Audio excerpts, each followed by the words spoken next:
Hello everyone. तो भाई आज के इस टॉपिक में हम पढ़ने वाले हैं केमियोस्मोटिक हाइपोथेसिस। बहुत ही प्यारा सा, बहुत ही इंपॉर्टेंट टॉपिक है। क्यों?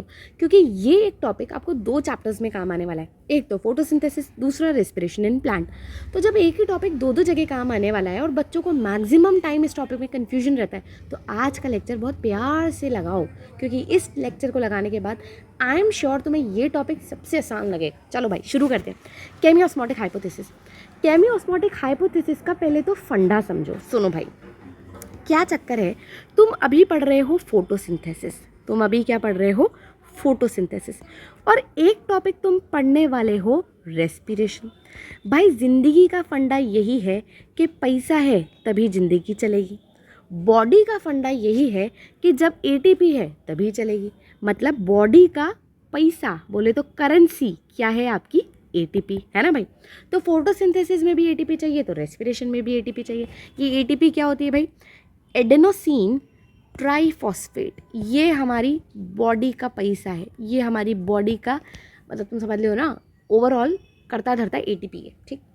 अब मुझे फोटोसिंथेसिस और रेस्पिरेशन में एटीपी बनाने के लिए एक कॉमन फंडा यूज़ करना है। आओ जरा, फंडा क्या है?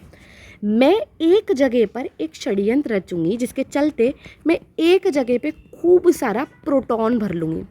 ये मेरा गेम है, ये मैं जानूँ कि मैं कैसे भरूँगी वो तुम्हें मैं सिखाऊंगी। पर मैं एक जगह पर खूब सारा प्रोटॉन भर लूँगी, ठीक। और दूसरी जगह पे प्रोटॉन क्या हो जाएगा? कम। मतलब एक जगह पे तो प्रोटॉन क्या हो जाएगा? हाई। और एक जगह पे प्रोटॉन क्या हो जाएगा? लो, ठीक। अब प्रोटॉन ग्रेडियंट बनाने के बाद मैं यहाँ पे बीच में फंसाऊंगी एक गेट। अब वो गेट क्या है बाद में जानेंगे। अब क्या होने वाला है, जैसे ही ये द्वार खुलेंगे बच्चों, यहाँ से प्रोटॉन बाहर भागेंगे। समझ रहे हो? जैसे ही ये द्वार खुलेंगे यहाँ से प्रोटॉन, जहाँ पे हाई है वहाँ से लो की तरफ भागेगा, मचलेगा प्रोटॉन भगने के लिए। लो जी, प्रोटॉन यहाँ भगा। अब जब ये प्रोटॉन भगेगा तो बेटा इसमें से निकलेगी एनर्जी। इसमें से क्या निकलेगी? एनर्जी। इस एनर्जी को मैं यूज़ करके, एक बंदा है जिसका नाम है एडीपी, उसमें जोड़ दूंगी आईपी। ये एडीपी और आईपी क्या है? ध्यान से सुनो। एडीपी का मतलब होता है एडिनोसिन डाइफॉस्फेट, यानी कि ऐसा एडिनोसिन जिसमें दो फॉस्फेट है। इसमें अगर मैं एक आईपी का मतलब होता है इनऑर्गेनिक फॉस्फेट, इसको मैं इसमें जोड़ दूं तो बेटा टोटल इसमें कितने फॉस्फेट हो जाएंगे? एटीपी। यानी कि इसकी बॉन्ड में, ध्यान से सुनना, एडीपी को जब मैं आईपी के साथ जोड़ूंगी तो एक बॉन्ड बनेगा।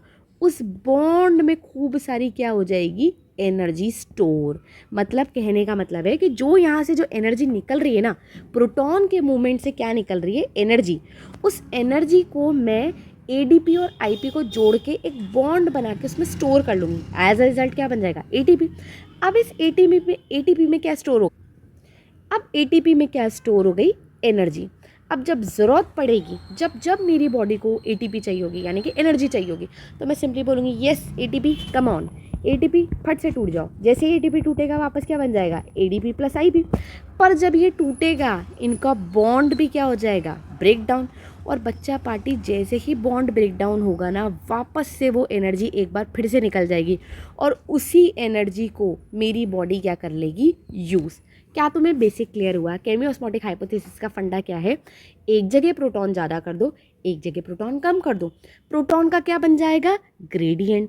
और बेटा जैसे ही इनके बीच में गेट लगाया जाएगा, प्रोटॉन भागेंगे कहाँ से? हाई टू लो की तरफ। जब वो भागेंगे उसमें से निकलेगी एनर्जी। एनर्जी को यूज़ करके मैं एडीपी और आईपी को जोड़ दूंगी। इनके बीच में क्या बन जाएगा? बॉन्ड। बॉन्ड में क्या स्टोर हो जाएगी? एनर्जी। एज ए रिजल्ट क्या बन जाएगा? एटीपी, जिसे हम बोलते हैं एनर्जी करेंसी।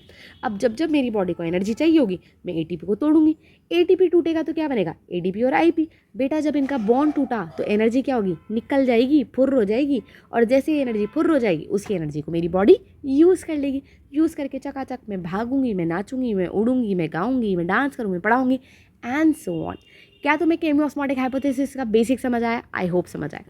अब तुम्हें डिफरेंस समझना पड़ेगा। ध्यान से सुनो बच्चा लोग, फोटोसिंथेसिस में ये केमियोस्मोटिक हाइपोथेसिस को मेरे को पढ़ना है क्लोरोप्लास्ट में, ठीक। पर रेस्पिरेशन में मुझे ये केमियोस्मोटिक हाइपोथेसिस पढ़ना है माइटोकॉन्ड्रिया में। पहला डिफरेंस। दूसरा डिफरेंस, फोटोसिंथेसिस के टाइम पे मुझे ये ग्रेडियंट बनाना कहाँ पर है? थाइलाकॉइड में। ध्यान से सुनना बच्चा पार्टी, क्योंकि इसी से क्वेश्चंस बनते हैं। मुझे ये ग्रेडियंट कहाँ बनाना है? थाइलाकॉइड में। यानी कि थाइलाकॉइड के बाहर तो क्या होने वाला है? स्ट्रोमा, और थाइलाकॉइड के अंदर क्या होने वाला है? ल्यूमन। ये ग्रेडियंट कहाँ बनने वाला है? ल्यूमन में। बोले तो ल्यूमन में मैं भरने वाली हूँ खूब सारा प्रोटॉन। तो हाई कॉन्सेंट्रेशन कहाँ पर हो जाएगा? ल्यूमन में, और लो कहाँ पर होगा? स्ट्रोमा में।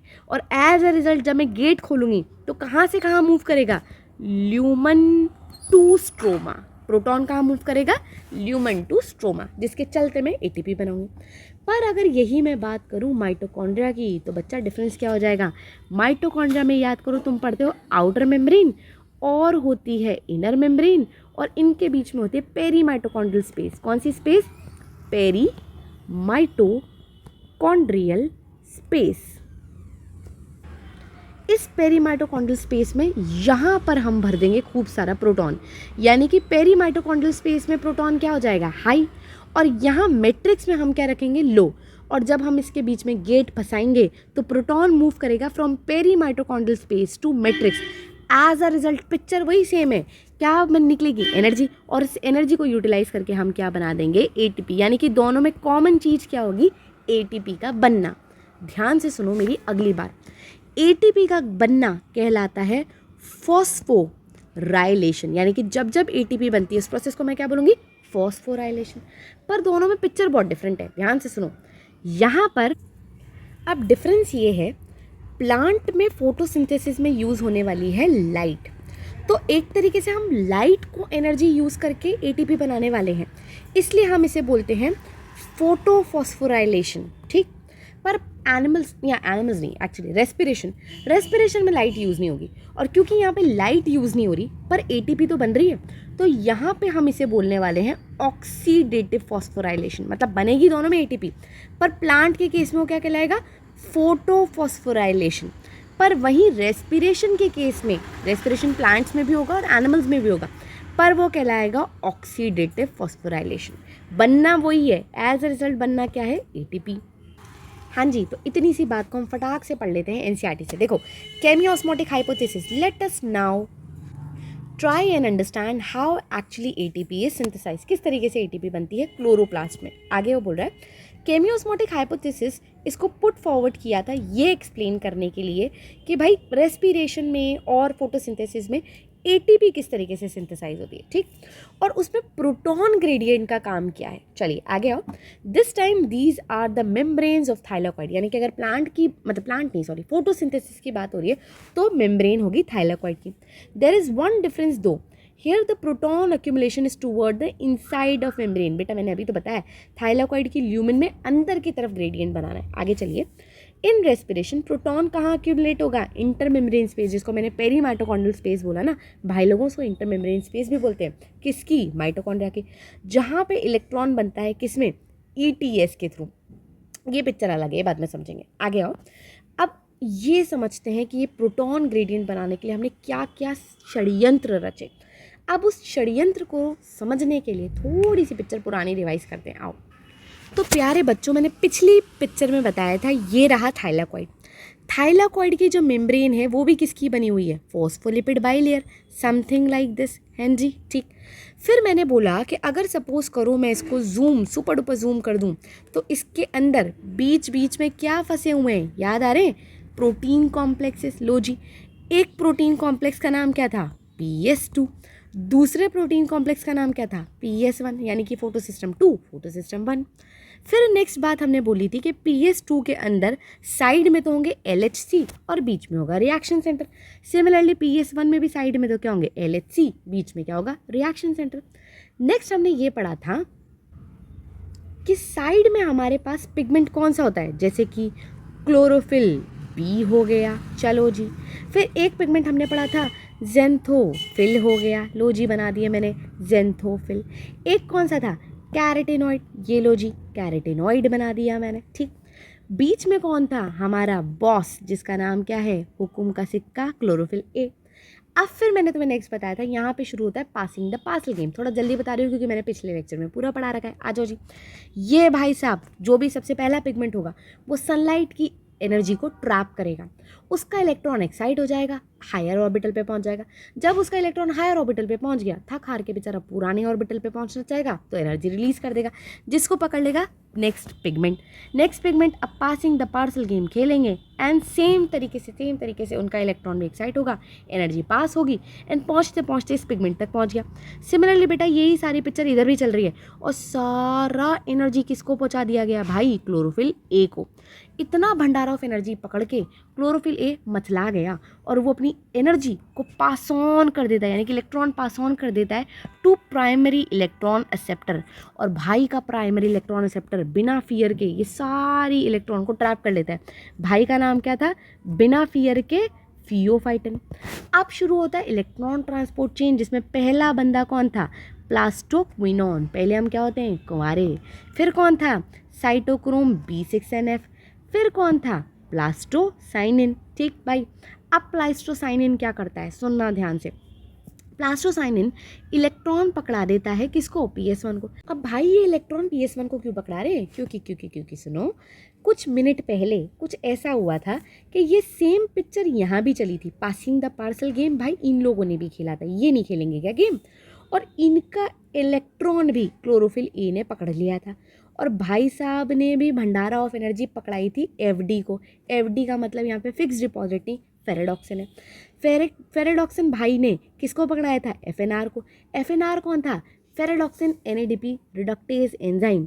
भाई ने बड़े स्टाइल से एक बंदा जिसका नाम था NADP, जो कि बेचारा भिखारी है, जिसका नाम था निकोटिनामाइड एडेनाइन डाइन्यूक्लियोटाइड फॉस्फेट, उसमें हाइड्रोजन जोड़ दी थी।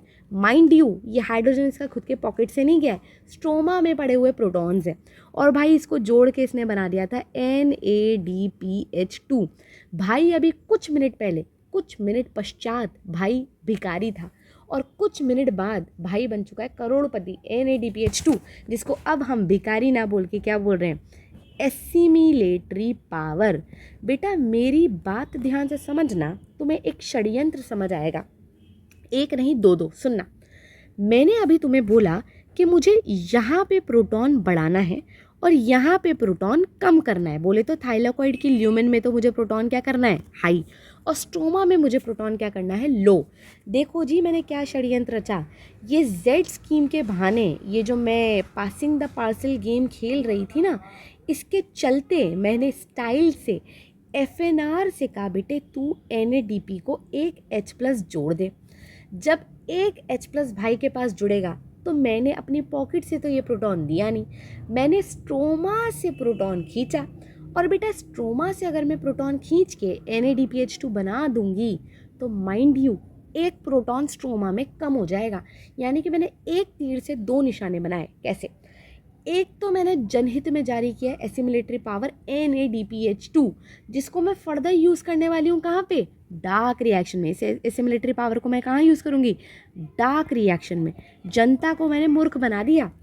दूसरा मेरा मेन एम क्या था? ल्यूमन में प्रोटॉन बढ़ाना। तो बेटा जब बढ़ाना हो ना तो दूसरों का कम कर दो, अगर खुद से अच्छा सुनो 3 इडियट मूवी देखी थी। 3 इडियट मूवी के अंदर हुआ क्या था, जब वो एक चतुर, पता नहीं क्या नाम था यार उस इंटेलिजेंट बंदे का जो चूरण खाता रहता था, उस भाई से जब पढ़ाई नहीं होती थी ना तो वो अपने कॉम्पिटिटर्स की क्या करता था, रूम में एग्जाम से जस्ट एक दिन पहले मैगजीन्स डाल देता था। तो भाई लोग मैगजीन में बिजी हो जाएंगे तो पढ़ाई नहीं करेंगे। इसके रिजल्टेंट में उसने जितनी पढ़ाई की उसके कंपैरिजन में तो वो पढ़ाई कम हो गई। मतलब एक तरीके से जब खुद से ना हो ना तो दूसरों को भी ना करने दो। मेरे से खुद से काम नहीं हो रहा, दूसरों को भी डिमोटिवेट कर दो, तो भाई दूसरा डिमोटिवेट होकर काम नहीं करेगा, तो मेरा उससे ऑटोमेटिकली काम ज़्यादा हो गया। ये स्ट्रैटेजी, ये दिमाग, ये षड्यंत्र स्ट्रैटेजी हमारे फोटोसिंथेसिस में भी यूज़ हुई। आओ जल्दी से NCERT पढ़ते हैं।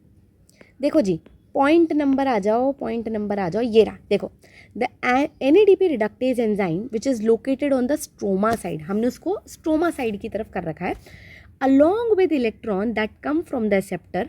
जो इसने एक्सेप्टर बोले तो फेरेडॉक्सिन से रिसीव किया इलेक्ट्रॉन, कहाँ से आ रहा था वो? PS1 से। ये प्रोटॉन पकड़ लेता है कहाँ से? स्ट्रोमा से, जिसको यूज़ करके वो रिड्यूस कर देता है NADP+। अच्छा अब 2 मिनट यहाँ पे रिड्यूस क्यों हुआ, सुनो मेरी बात। अभी मैं बोल रही हूँ ये NADP भिखारी है, इसको तुमने इलेक्ट्रॉन भी दिया, प्रोटॉन भी दिया, और अल्टीमेटली बना दिया NaDPH2। बेटा इसने इतना सारा कुछ मांगा है, अब बताओ जो इतना मांगता है उसकी इज्जत रिड्यूस नहीं हो जाती है? तो ऐसे याद कर लो भाई, जो बहुत ज़्यादा मांगे वो रिड्यूस हो गया, बोले तो उसका क्या हो चुका है? रिडक्शन। और एज अ रिजल्ट क्या बन चुका है? NaDPH2। इसके चलते क्या हुआ? हमने एक सुपर डुपर गेम खेल लिया, प्रोटॉन रिमूव कर दिए स्ट्रोमा से, एंड इसके चलते प्रोटॉन कहाँ बढ़ गया? ल्यूमन में। है ना भाई षड्यंत्र? नेक्स्ट गेम सुनो, नेक्स्ट गेम सुनो। अब नेक्स्ट पॉइंट समझने के लिए सेकंड मास्टर ब्लास्टर प्लान को ध्यान से सुनना, बिल्कुल ध्यान से सुनना। सुनो, ये PS1 भाई क्या कर रहा है? अपने इलेक्ट्रॉन फेरेडॉक्सिन को दे रहा है, फेरेडॉक्सिन FNR को दे रहे हैं, और FNR उसको यूज़ करके NaDPH2 बना रहा है। ठीक भाई, समझ गए। अब PS1 कह रहा है मैं इतना महान काम कर रहा हूँ पर मेरे पास इलेक्ट्रॉन ख़त्म हो गए, प्लीज़ यार मुझे कोई दो। यहाँ पे ये जो PC बैठा है, बोले तो प्लास्टोसाइनिन, ये कहता है भाई कोई बात नहीं, कोई बात नहीं, तू इतना फिक्र मत कर, मेरे इलेक्ट्रॉन ले ले, ले भाई ये इलेक्ट्रॉन ले ले। तो प्लास्टोसाइनिन ने अपने इलेक्ट्रॉन किसको दे दिए? PS1 को।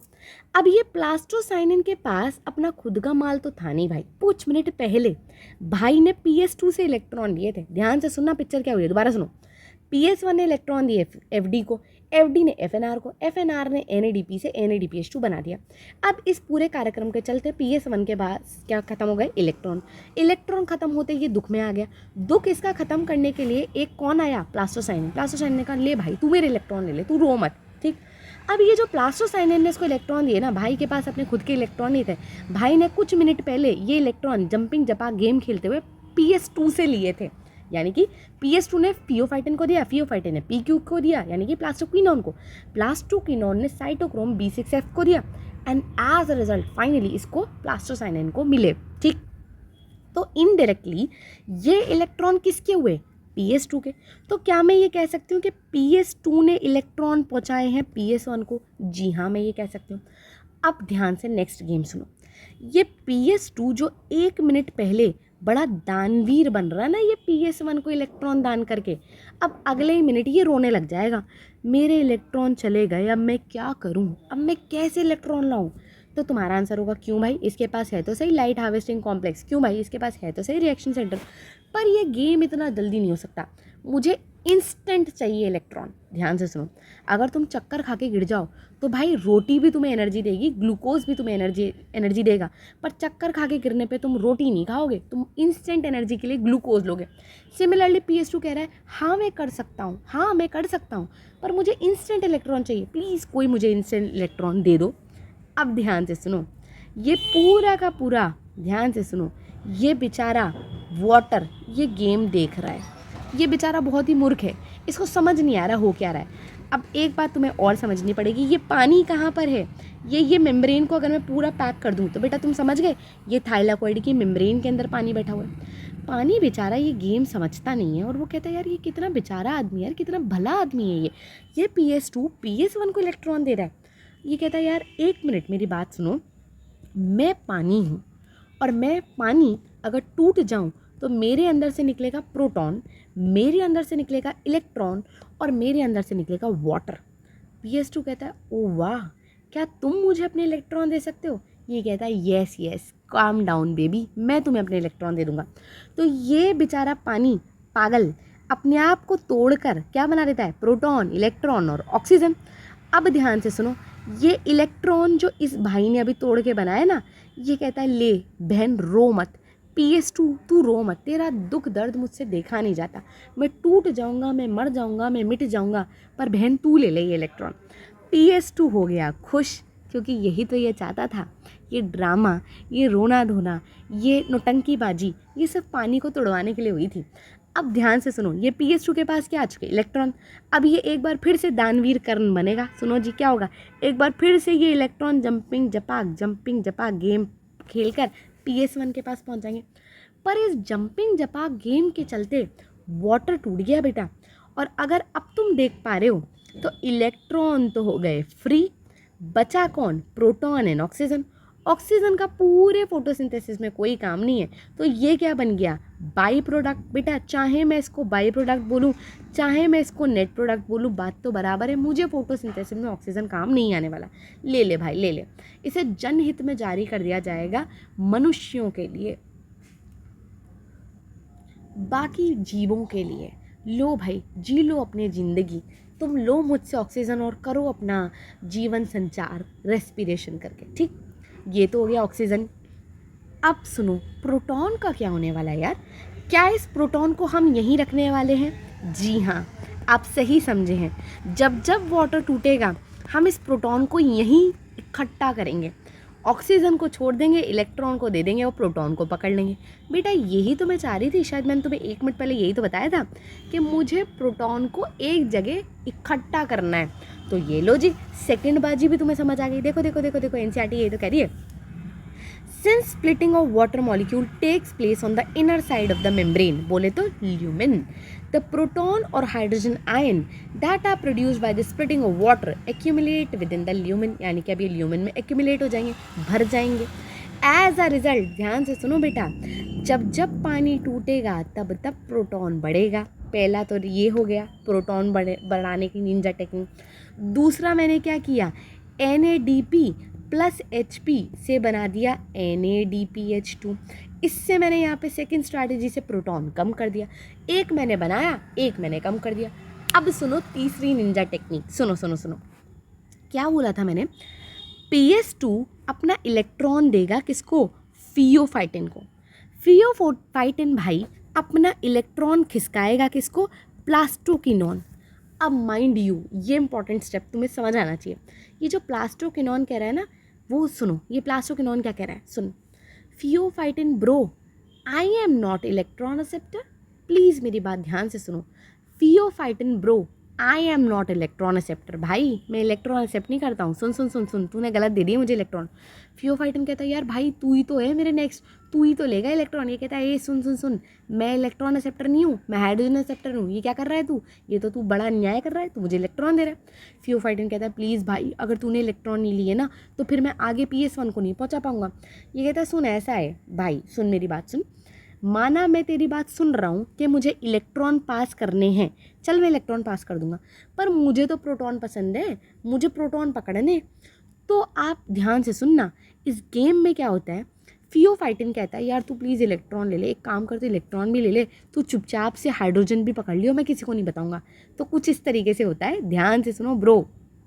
फियोफाइटिन इलेक्ट्रॉन खिसकाता है प्लास्टोक्विनोन को, फियोफाइटिन इलेक्ट्रॉन खिसकाता है प्लास्टोक्विनोन को। प्लास्टोक्विनोन चुपचाप से इलेक्ट्रॉन पकड़ने के साथ साथ पकड़ लेता है हाइड्रोजन। कहाँ से, स्ट्रोमा से, चुपचाप, किसी को मत बताना। आगे सुनो, अब ये प्रोटॉन पकड़कर आगे जैसे ही इलेक्ट्रॉन खिसकाएगा ना साइटोक्रोम B6F को, चुपचाप से हाइड्रोजन छोड़ देगा अंदर। प्लीज़ प्लीज़ प्लीज़ एक बार और ध्यान से सुनो, क्योंकि ये स्टेप अगर तुम्हें समझ आ गई तो मज़ा आ जाएगा। सुनो सुनो सुनो, दोबारा सुनो। फियोफाइटिन इलेक्ट्रॉन खिसका रहा है प्लास्टोक्विनोन को। प्लास्टोक्विनोन कह रहा है भाई मैं इलेक्ट्रॉन नहीं पकड़ता, मेरा काम नहीं है। ये इससे रिक्वेस्ट करता है प्लीज़ भाई पकड़ ले। तो ये कहता है ठीक है चल रो मत, इलेक्ट्रॉन दे दे मुझे, मैं तेरा इलेक्ट्रॉन आगे खिसका दूंगा साइटोक्रोम B6F को, पर मैं साथ के साथ पकड़ूंगा स्ट्रोमा से हाइड्रोजन। और जैसे ही मैं इलेक्ट्रॉन खिसकाऊंगा साइटोक्रोम B6F को, मैं चुपचाप से चोरी छिपे छोड़ दूंगा हाइड्रोजन। क्या तुम्हें ये प्लान समझ आया? ये मास्टर बास्टर प्लान एक तरीके से हाइड्रोजन बढ़ाने की निंजा टेक्निक थी। आओ जी सेकंड पॉइंट पढ़ लेते हैं। देखो जी, देखो देखो देखो देखो, ध्यान से सुनो। As electron move through the photo system, protons are transported across the membrane. This happens because the primary receptor of the electron which is located toward the outer side. तो बेटा तुम्हारा नेक्स्ट क्वेश्चन है, plastoquinone outer side पे located होता है। Clear? आगे देखो, it transfers its electron not to an electron carrier but to an hydrogen receptor. दोबारा सुनिए, जो आपका प्राइमरी रिसेप्टर, मैंने एक चीज़ गलत बोल दी, प्राइमरी रिसेप्टर आउटर साइड पे लोकेटेड होता है ना, उसके जस्ट नीचे जो बंदा है वो इलेक्ट्रॉन कैरियर नहीं हाइड्रोजन कैरियर है। बट इसका सोल्यूशन क्या निकला, ये मॉलिक्यूल एक प्रोटॉन रिमूव करेगा स्ट्रोमा से वाइल ट्रांसपोर्टिंग द इलेक्ट्रॉन। जब ये इलेक्ट्रॉन आगे खिसकाएगा तब ये प्रोटॉन पकड़ लेगा। आगे सुनिए, when this molecule passes on its electron to the electron carrier, जो कि कौन है, cytochrome B6F, on the inner side of the membrane, जो प्रोटॉन है वो रिलीज हो जाएगा चुपचाप से इनर साइड में। तो बेटा पोजीशन समझ लो, बाहर की तरफ कौन होगा, फियोफाइटिन, उसके जस्ट नीचे कौन होगा, प्लास्टोक्विनोन। ये बंदा इलेक्ट्रॉन कैरियर नहीं है, ये बंदा प्रोटॉन कैरियर है, पर क्योंकि इससे सब इतनी भीख मांग रहे हैं, प्लीज़ प्लीज़ प्लीज़, तो ये कहता है ठीक है मैं इलेक्ट्रॉन पास कर दूंगा साइटोक्रोम B6F को, बट माइंड यू मैं चुपचाप से हाइड्रोजन पकड़ूंगा, और while passing this electron to cytochrome B6F, मैं इस हाइड्रोजन को चुपचाप से चोरी छिपे कहाँ पहुँचा दूंगा, ल्यूमेन में। बेटा क्या तुम्हें ये पूरा शाणपंथी समझ आई? ये पूरा मास्टर ब्लास्टर गेम जिसमें मैंने पहली बार में क्या करा था, पहली बार में मैंने वाटर तोड़ा, दूसरी बार में मैंने ये NADPH2 बनाया, और तीसरी बार में मैंने ये PQ से खिसकवाते हुए हाइड्रोजन अंदर खिसकाया। इन सब के चलते यहाँ पर खूब सारा क्या हो जाएगा, हाइड्रोजन क्या बन जाएगा, ग्रेडियंट। यहाँ पर क्या हो जाएगा, हाई, यहाँ पर क्या हो जाएगा, लो, and there you go, there you go. अब मेरे पास आ चुका है ग्रेडियंट। अब इस पिक्चर में लास्ट एक गेम खेलना है, बस बस, फिर पूरी पिक्चर खत्म। सुनो सुनो सुनो, केमी ऑस्मोटिक हाइपोथेसिस खत्म। सुनो सुनो सुनो सुनो सुनो, लास्ट गेम क्या है, ध्यान से सुनना। प्रोटॉन भर चुका है अंदर, प्रोटॉन कम हो चुका है बाहर, अंदर हो चुका है प्रोटॉन हाई, बाहर हो चुका है लो। अब मुझे क्या लगाना है बीच में, गेट। गेट का नाम क्या है, ध्यान से सुनो, ये जो गेट दिख रहा है इस भाई का नाम है ATP सिंथेज, जिसको याद करो तुमने कभी पढ़ा हो, ऑक्सीजोम कहते हैं। जब भी तुम माइटोकॉन्ड्रिया का स्ट्रक्चर पढ़ते हो ना, आप पढ़ते हो ऑक्सीजोम। अब इस ऑक्सीजोम में आप पढ़ते हो F0 F1 पार्टिकल। क्या तुम्हें याद आ रहा है, F0 F1 पार्टिकल। अच्छा यार ये मैं नोट्स में लिखती हूँ ताकि तुम्हें वहाँ ज़्यादा क्लियर होएगा। सुनो सुनो सुनो, यहाँ बना रही हूँ मैं, ये रहा F1 F0 पार्टिकल, ध्यान से सुनना। इसको हम प्यार से ऑक्सीजोम भी बोलते हैं, इसको हम प्यार से F0 F1 पार्टिकल भी बोलते हैं। ये दिखने में कुछ टेनिस रैकेट जैसा स्ट्रक्चर दिखता है। अब तुम्हारा ऐसा होगा कि तुम्हारा इस ज़ीरो को मन करेगा ज़ीरो बोलने का, बट इसे तुम्हें बोलना है F1। डंडे को तुम्हें 1 बोलने का मन करेगा, बट इसको तुम्हें बोलना है F0। यानी कि जो गोला है वो F1 है, जो डंडा है वो F0 है। ये रहा F1 पार्टिकल, ये रहा F0 पार्टिकल। करना क्या है, ध्यान से सुनो, करना क्या है, ध्यान से सुनो। यहाँ पे है H+ ज़्यादा, यहाँ पे है H+ कम। ध्यान से सुनो बच्चा पार्टी, हम क्या करने वाले हैं, कुछ कलर अच्छा लेते हैं। हाँ जी, जैसे ये गेट खुलेगा ना, ये यहाँ से प्रोटॉन भागेगा बाहर की तरफ, मतलब ल्यूमन के अंदर से प्रोटॉन भागेगा स्ट्रोमा की तरफ। यानी कि पहला पॉइंट तुम्हें याद रखना है, प्रोटॉन मूव करता है कहाँ से, फ्रॉम ल्यूमन टू स्ट्रोमा। ठीक है, पहला पॉइंट। सेकेंड बात, किसके थ्रू मूव करता है, F1 पार्टिकल के थ्रू मूव करता है। यानी कि जो आपको डंडा दिख रहा है ना, ये जो डंडा दिख रहा है, यहाँ से प्रोटॉन मूव करेगा। तो क्या मैं ये कह कि ये जो F1 पार्टिकल है ये रास्ता बना रहा है प्रोटॉन के मूव करने के लिए? तो बेटा जी F1 पार्टिकल जो है ना वो क्या करवा रहा है, ध्यान से देखो, प्रोवाइड्स पैसेज। किसके लिए जी, पैसेज फॉर प्रोटॉन। अच्छा जी, प्रोटॉन के लिए। तो क्या तुम इसे कह सकते हो कि यहाँ पे फैसिलिटेटेड ट्रांसपोर्ट हो रहा है? यानी कि यहाँ पे क्या हो रहा है, फैसिलिटेटेड ट्रांसपोर्ट। किसका ट्रांसपोर्ट हो रहा है, फैसिलिटेटेड ट्रांसपोर्ट, प्रोटॉन का। कहाँ से कहाँ हो रहा है, lumen, from lumen to stroma. आ जाओ जी, ये लाइन मैं ना तुम्हें एनसीईआरटी से पढ़ा देती हूँ। पहले सुन बच्चा पार्टी, ये लिखो, देखो यहाँ लिखा क्या हुआ है, hence with in the chloroplast proton in the stroma decreases. Stroma में तो प्रोटॉन क्या हो चुका है, कम, और ल्यूमन में वो क्या हो चुका है, ज़्यादा। इससे क्या क्रिएट हो गया, प्रोटॉन ग्रेडियंट। प्रोटॉन ग्रेडियंट कहाँ क्रिएट हुआ है, थाइलाकॉइड के अंदर। यानी कि आपको प्रोटॉन के एक्यूमुलेट होने से पीएच का डिक्रीज दिखेगा कहाँ पे, ल्यूमन में। MCQ, ध्यान से सुनो, ल्यूमन के अंदर प्रोटॉन एक्यूमुलेशन से पीएच क्या हो जाता है, डिक्रीज। आगे देखिए, why are we so interested in this proton gradient? This gradient is important because it is the breakdown of this gradient. इस प्रोटॉन ग्रेडियंट के ब्रेकडाउन होने से ATP का सिंथेसिस होगा। कैसे, आगे जानिए। The gradient is broken down due to the movement of proton across the membrane to the stroma through the transmembrane channel. कौन है transmembrane channel, CF0। बेटा CF0 का मतलब है क्लोरोप्लास्ट का F0 of the ATP synthase. आगे देखिए, ए अच्छा एक बात और सुन लो, ये जो आगे तुम्हें गोला दिख रहा है ना जिसका नाम F1 है, इसके अंदर भरा हुआ है एटीपी सिंथेज एंजाइम। ध्यान से सुनो बच्चा पार्टी, यस, यहाँ पे भरा हुआ है एटीपी सिंथेज एंजाइम। ठीक, जब ये प्रोटॉन यहाँ से छूटेंगे ना, जब ये प्रोटॉन यहाँ से छूटेंगे, यहाँ से निकलेंगे, तो इस एटीपी सिंथेज एंजाइम में कुछ कॉन्फर्मेशन चेंज आएगा। मतलब तुम ऐसे इमेजिन करो जैसे ये पंखा है, ये पंखा है, ये पंखा चल जाएगा, जैसे यहाँ से प्रोटॉन निकलेंगे ना ये पंखा चल जाएगा, तो कॉन्फर्मेशन में चेंज आएगा। इस कॉन्फर्मेशन में चेंज आते ही बाहर जो एडीपी और आईपी बेचारे पड़े हुए हैं ना, प्लीज़ हमें जोड़ दो, प्लीज़ हमें जोड़ दो। इनको जोड़ने के लिए जो एनर्जी चाहिए ना, वो प्रोटॉन के निकलते वो एनर्जी निकलेगी, जिसके चलते ये जुड़ के एटीपी बन जाएंगे। और बेटा ये प्रोटॉन के निकलते जो एनर्जी निकली, जिसके चलते ये एटीपी बने, इसी पूरे मैकेनिज्म से तो हम एटीपी बना रहे हैं भाई। यही तो है फंडा, यही तो है फन। आ जाओ, देखो देखो ये लिख रहा है, ATP synthase enzyme consist of 2 part. एक क्या है CF0 जो कि एम्बेडेड है थाइलाकॉइड की मेम्ब्रेन में, और ये क्या बना रहा है ट्रांस मेम्ब्रेन चैनल, जिसके चलते फैसिलिटेटेड डिफ्यूजन होगा प्रोटॉन का अक्रॉस द मेम्ब्रेन। आगे देखिए, जो दूसरा पोर्शन है वो है CF1, बोले तो क्लोरोप्लास्ट का F1 पार्टिकल है, जो कि बाहर की तरफ प्रोट्यूड आउट हो रहा है। अच्छा आगे देखिए, स्ट्रोमा की तरफ। अब इसमें से जब ब्रेकडाउन होगा ग्रेडियंट का, जिसके चलते क्या होगा एनर्जी निकलेगी।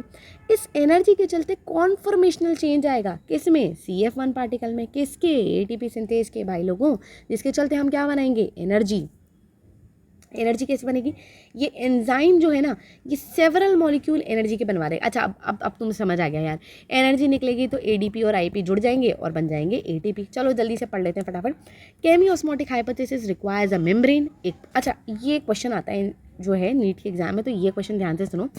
अगर आप केमियोस्मोटिक हाइपोथेसिस करवाना चाहते हैं ना, तो आपको ज़रूरत है एक मेम्ब्रेन की, जो कि मैंने तुम्हें बता दिया कि अगर क्लोरोप्लास्ट है तो थाइलाकॉइड की मेम्ब्रेन होगी, बट अगर माइटोकॉन्ड्रिया है तो कहाँ कौन सी मेम्ब्रेन होगी, मैट्रिक्स की मेम्ब्रेन होगी, यानी कि इंटर माइटोकॉन्ड्रियल स्पेस होगा। आगे आइए, एक प्रोटॉन का पंप होगा जो अभी तुमने देखा, एक प्रोटॉन का ग्रेडियंट बनाया जाएगा, और चौथा एटीपी सिंथेज चाहिए होगा। अगर ये चारों चीज़ें हैं तभी आप केमियोस्मोटिक हाइपोथेसिस करवा सकते हैं। Energy is use to pump proton, जिसके चलते मेम्ब्रेन से वो खिसकेंगे, ग्रेडियंट बना हुआ है, हाई से लो की तरफ मूव करेंगे। जब वो मूव करेंगे एटीपी सिंथेज में कॉन्फर्मेशनल चेंज आएगा, जिसके चलते क्या हो जाएगा एटीपी फॉर्मेशन हो जाएगा अलॉन्ग विद NADPH। अब ध्यान से सुनो, लास्ट के पैराग्राफ में एक तो बना NADPH2 और एक बना ATP। इन दोनों को हम एसिमिलेटरी पावर की तरह यूज़ करेंगे, कहाँ पे, डार्क रिएक्शन में। यानी कि अगली पिक्चर मेरी क्या होने वाली है, dark reaction. But before we go, मैं तुम्हें एक पैराग्राफ और रीड करा देती हूँ, जो कि हमारी NCERT का ही है, जिसको मैंने तुम्हें समझा दिया, बस हमें रीड करना है।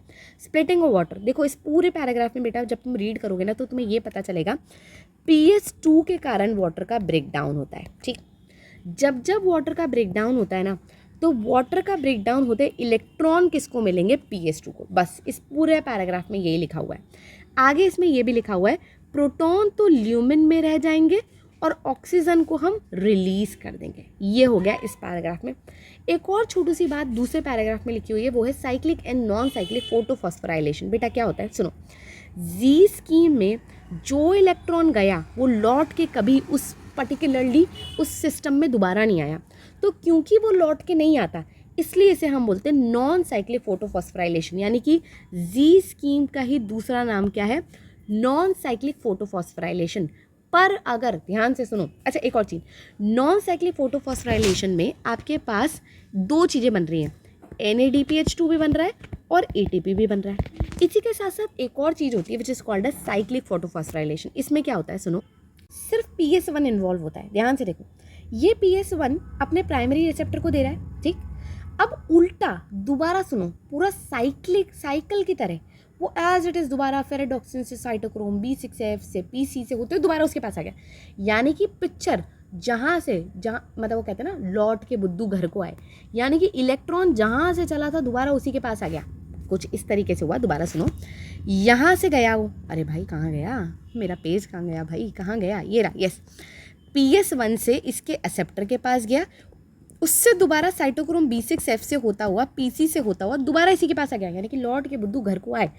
पर इसके चलते इस एनर्जी को यूटिलाइज करके जब हम एडीपी और आईपी को दोबारा जोड़ के एटीपी बना देते हैं, तो क्योंकि ये इलेक्ट्रॉन दोबारा इसके पास आया ना, इसलिए हम इसे बोलते हैं साइक्लिक फोटोफॉस्फोराइलेशन। समझ गए तो मेरी बात? डिफरेंस क्या है दोबारा सुन लो। साइक्लिक फोटोफॉस्फोराइलेशन में इलेक्ट्रॉन दोबारा इसके पास आता है, नॉन साइक्लिक फोटोफॉस्फोराइलेशन में इलेक्ट्रॉन दोबारा इसके पास नहीं आता। आ जाओ इसको डिफरेंस में कर देते बच्चा पार्टी, क्योंकि इस पर क्वेश्चन आता है। दोबारा सुनो सुनो सुनो सुनो। एक तरफ हम पढ़ रहे हैं साइक्लिक फोटोफॉस्फोराइलेशन, एक तरफ हम पढ़ रहे हैं नॉन साइक्लिक फोटोफॉस्फोराइलेशन। इसमें इलेक्ट्रॉन रिटर्न होता है, इसमें इलेक्ट्रॉन रिटर्न नहीं होता। नेक्स्ट सुनो, इसमें एटीपी बनता है, नॉन साइक्लिक में एटीपी भी बनता है, तो NADPH2 भी बनता है। ठीक भाई। साइक्लिक के अंदर सिर्फ PS1 इन्वॉल्व होता है, PS2 का कोई लेना देना नहीं है। पर बेटा नॉन साइक्लिक में PS1 भी था, PS2 भी था, यानी कि इसमें दोनों पिक्चर है। ठीक। नेक्स्ट बात, ये साइक्लिक कब होता है और नॉन साइक्लिक कब होता है, ध्यान से सुनो। अगर आपके पास एनर्जी जो वेवलेंथ है 400 से लेके 700, अगर उसमें 680 भी अवेलेबल है और 700 भी अवेलेबल है, तो आपके पास होती है जी स्कीम। पर अगर ऐसा हुआ किसी चीज़ के चलते आपके पास 400 से 700 में अबव 680 ही आ रही है लाइट, तब इन दैट केस सिर्फ और सिर्फ क्या चलेगा, साइक्लिक। अब ये जो पॉइंट है तुम्हें और क्लियर होगा, ध्यान से सुनो बच्चा पार्टी। तुम्हें पता है ये रहा ग्राना और ये रहा stroma. This is ग्राना and this is stroma. बेटा ध्यान से सुनना, ये साइक्लिक और नॉन साइक्लिक कहाँ कहाँ होते हैं। सुनो, ग्राना के अंदर PS2 भी है तो PS1 भी है। बताओ क्या जी स्कीम, या मैं कह सकती हूँ नॉन साइक्लिक, क्या यहाँ पर होगी? जी हाँ। पर बेटा स्ट्रोमा में सिर्फ और सिर्फ PS1 है, PS2 है ही नहीं, तो बताओ क्या यहाँ पे साइक्लिक होगी? जी हाँ। तो अगर मैं नेक्स्ट पॉइंट लिखूँ तो क्या मैं ये नेक्स्ट पॉइंट लिख सकती हूँ कि साइक्लिक जो है, ये पॉइंट मैं यहाँ लिख रही हूँ, साइक्लिक आपको कहाँ पे मिलेगी? स्ट्रोमा लेमिला, इसका लोकेशन लिख रही हूँ। साइक्लिक कहाँ पर होती है? स्ट्रोमा लेमिला के अंदर। ठीक। पर बेटा नॉन साइक्लिक कहाँ पर होती है? थाइलाकॉइड के अंदर। ठीक भाई, कहाँ पे थाइलाकॉइड? ग्राना के अंदर। एक बात और, अगर मैंने अभी तुम्हें एक पॉइंट बताया कि 680 से ऊपर की ही लाइट है, तो बेटा इन दैट केस तो PS2 काम ही नहीं कर पाएगा। तो क्या मैं कह सकती हूँ अगर कभी लाइट अबव 680 है, तो इन दैट केस तो वो थाइलाकॉइड में भी हो सकता है। ध्यान से पॉइंट समझो बच्चा पार्टी। अगर लाइट इसके लिए है ही नहीं तो फिर तो ऑटोमेटिकली साइक्लिक ही होगा ना। पर बेटा जी ध्यान से सुनो, ऐसा यहाँ पे नहीं है, ऐसा नहीं होगा। किसी दिन तुम बोलो कि PS2, मतलब तुम समझ गए ना मेरी बात, मैं हम ज़्यादा इलेबरेट नहीं करूँ तो तुम बात समझ गए कि अगर यहाँ पर 680 से ऊपर की लाइट है तो PS1 एक्टिवेट होकर साइक्लिक कर लेगा, और 680 या 680 से नीचे की है तो PS1 भी काम करेगा, PS2 भी काम करेगा। In that case non cyclic हो जाएगी। पर स्ट्रोमा के अंदर क्योंकि सिर्फ PS1 है तो सिर्फ और सिर्फ क्या हो सकती है? साइक्लिक। प्लस बेटा ध्यान से सुनो, यहाँ पे NADP रिडक्टेज एंजाइम नहीं है भाई के पास, NADP रिडक्टेज एंजाइम नहीं है, तो स्ट्रोमा के अंदर कभी NADPH नहीं बन सकता। मतलब आपके पास जो साइक्लिक है ना, उसमें सिर्फ और सिर्फ ATP बन सकता है, पर कभी भी NADPH2 नहीं बनेगा। पर अगर हम नॉन साइक्लिक की बात करें तो ATP भी बनेगा एंड NADPH2 भी बनेगा। तो आई थिंक ये पैराग्राफ का जो मैंने ना क्रिस्प है ना वो तुम्हें समझा दिया। फटाक से अगर तुम रीड करोगे ना इस पैराग्राफ में यही बातें लिख रही हैं, एंड बस तुम्हें इसमें 3 क्वेश्चन मिल जाएंगे जो मैंने तुम्हें बता दिया।